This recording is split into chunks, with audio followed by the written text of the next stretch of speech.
Bom dia, professor. Meu nome é Maria Fernanda. Meu grupo é composto por Amanda de Souza, Magnus, Rian, Maria Safira e Thaisa Costa, e nós vamos falar sobre incêndio, dando ênfase à descrição e finalidade, principais anomalias, recomendações e orientações técnicas, perda de garantias de checklist da vacina e as inspeções e garantias. Os equipamentos de segurança contra incêndio são essenciais em qualquer edificação, já que são eles que podem salvar vidas e prevenir acidentes.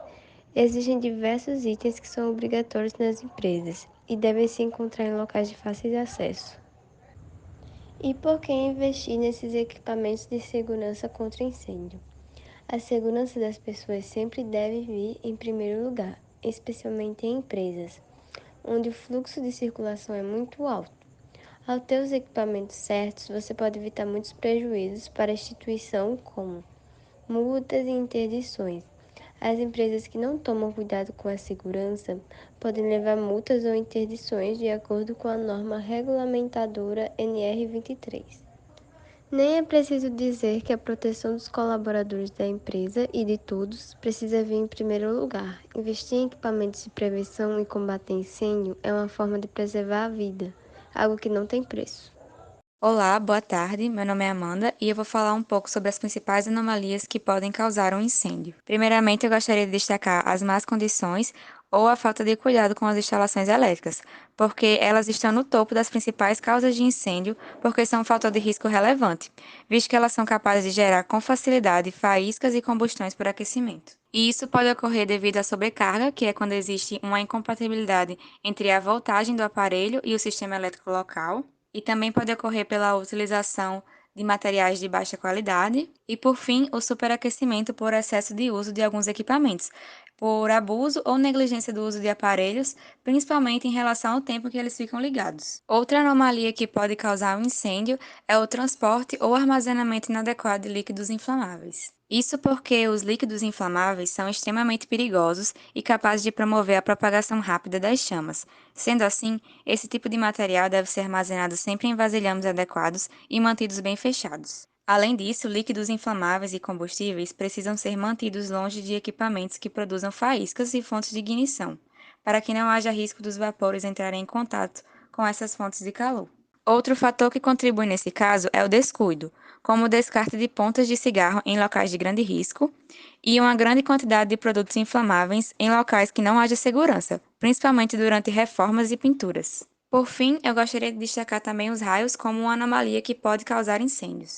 A descarga atmosférica que atinge um edifício pode causar danos à própria estrutura, aos seus ocupantes e falhas nos sistemas internos. Estes danos podem se estender também para as estruturas vizinhas e ainda podem envolver o ambiente local. A extensão desses danos e falhas na vizinhança dependerá muito das características da descarga atmosférica. Quando um raio atinge o edifício, ele vai seguir por diferentes caminhos, pois os materiais possuem diferentes resistências elétricas, como tubos de gás, água, linhas elétricas, linhas telefônicas, linhas de TV a cabo e esquadrias de metal. E isso pode gerar um incêndio quando o raio passa por materiais combustíveis e sua temperatura atinge um ponto de combustão ou derretimento do isolamento das redes elétricas, causando curtos circuitos.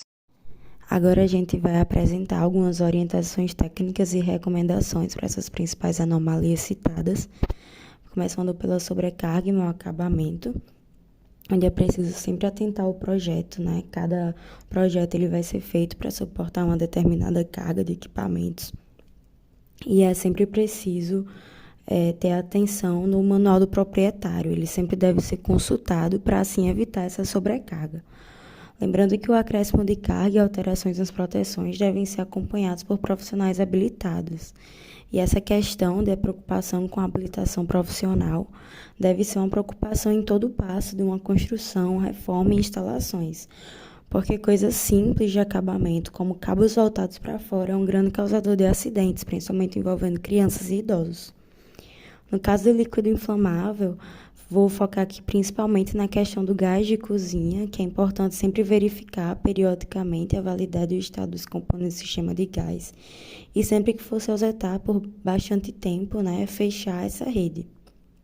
No caso de raios, A gente tem os para-raios externos, que são projetados para proteger as edificações. Ele tem a função de levar a energia do raio com segurança para a terra. A instalação desses para-raios deve seguir a norma específica da ABNT, a 5419/2001, e deve ser feita por profissionais especializados. O para-raios externo ele não protege os aparelhos eletrônicos, porque ele não elimina os surtos elétricos. E aí a gente tem também o aterramento, que é uma ligação elétrica intencional com a terra, por meio de um fio condutor de segurança, que é o fio terra, e hastes metálicas cravadas no solo. Na maioria das residências, o fio neutro ele também é um condutor de segurança instalado e aterrado junto ao relógio de luz. Mas é importante ter atenção, porque esse fio terra, ele isoladamente não protege o aparelho dos surtos elétricos. E aí, para isso, a gente vai ter os filtros de linha, estabilizadores, no breaks e principalmente os DPS, que são os dispositivos protetores contra surtos. Essas primeiras opções, o filtro de linha, os estabilizadores e os no breaks, eles são utilizados principalmente em computadores e equipamentos eletrônicos que necessitam de um fornecimento de energia ininterrupto e estável. Mas eles não necessariamente protegem totalmente os equipamentos, porque eles não oferecem proteção contra os surtos elétricos, e os dispositivos protetores contra surtos são equipamentos eletrônicos que ficam instalados junto ao quadro de distribuição da rede central elétrica. É como se fosse um disjuntor. E como o próprio nome indica, eles protegem as instalações contra os surtos, ou seja, quando uma descarga atmosférica ela incide, ele vai estar fazendo esse trabalho. E aí é importante salientar que, possuindo ou não os protetores adequados contra raios em caso de tempestades, o ideal é sempre desligar os aparelhos elétricos e os eletrodomésticos da tomada, para assim evitar maiores acidentes.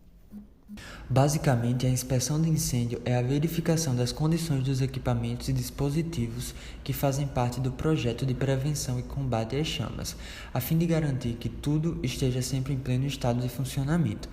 Esse serviço segue rígidas normas técnicas e leis e, por isso, deve ser feito por profissionais qualificados.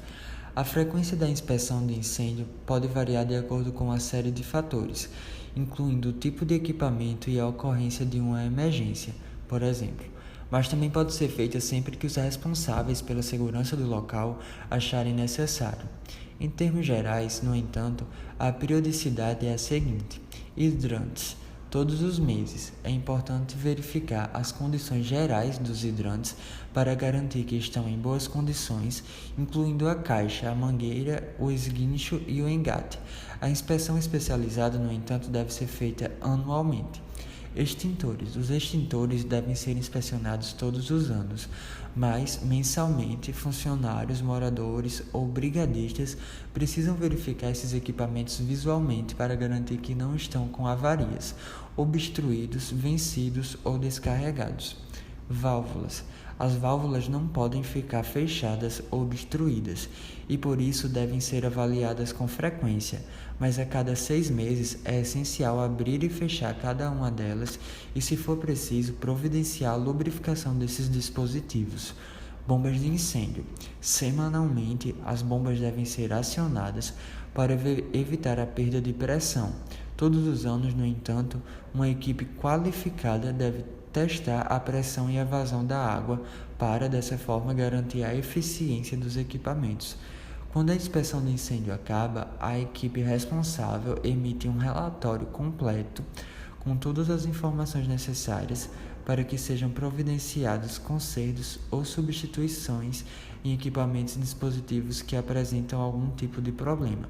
Esse material serve para garantir que cada um item foi avaliado, promovendo a segurança do local e das pessoas que circulam por ele. A inspeção feita em conformidade com as normas garante a edificação segurança. Durante uma emergência, alarmes, detectores, luzes e placas sinalizadoras, hidrantes, extintores, chuveiros automáticos, escadas pressurizadas e outros itens são importantes para que o combate às chamas seja possível e que a evacuação do prédio seja segura para todos os ocupantes. É por isso que a inspeção do incêndio avalia cuidadosamente todos os itens. Além disso, a equipe responsável pelo serviço verifica se tudo está em conformidade com o projeto que foi aprovado pelo Corpo de Bombeiros, de modo a possibilitar o salvamento de vidas e a retirada das pessoas que podem estar em risco em casos de incidentes. Ao falar sobre garantias de incêndio, infere-se a necessidade da contratação de um seguro contra ele. Esse seguro tem a função de proteger a edificação locada, bem como o locador, que figura como beneficiário na apólice. Na prática, o principal protegido é o inquilino, pois raramente, no caso de um incêndio, terá condições de arcar com o pagamento dos danos que podem resultar até mesmo na perda integral da construção. Essencialmente, a seguradora atua para identificar e mapear os riscos com o objetivo de garantir a segurança do local e das pessoas presentes, trabalhando também de forma educativa na prevenção dos acidentes. Vale ressaltar que algumas seguradoras optam por não ressarcir em caso de incêndio criminoso ou causado por problema elétrico de apartamentos únicos, na hipótese de contratação geral para condomínios. No nosso checklist de patologias, eu utilizei a tabela disponibilizada pelo professor Geraldo como modelo e escolhi como problemáticas extintores fora de validade e sprinklers não conectados. A falta de inspeção é uma das mais comuns causas de incêndio em uma edificação, e é a partir dessa ausência que aparecem problemas como aparelhos de prevenção ao fogo ineficazes, rede elétrica instável e risco de descargas elétricas. Seguindo para a tabela de vacinas, continuei com os dois mesmos exemplos e apenas aprofundei o que já foi dito, colocando como causa dos extintores vencidos a falta de inspeção há mais de 10 meses, ressaltando que essa deve ser feita semestralmente, e a possível solução sendo substituir todos os extintores comprados nessa remessa por novos. Para a má colocação dos sprinklers, coloquei como causa o mau planejamento da tubulação, classificando como erro de projeto e tendo como possível vacina a troca dos canos curtos por canos maiores em comprimento, para que assim tudo fique devidamente conectado.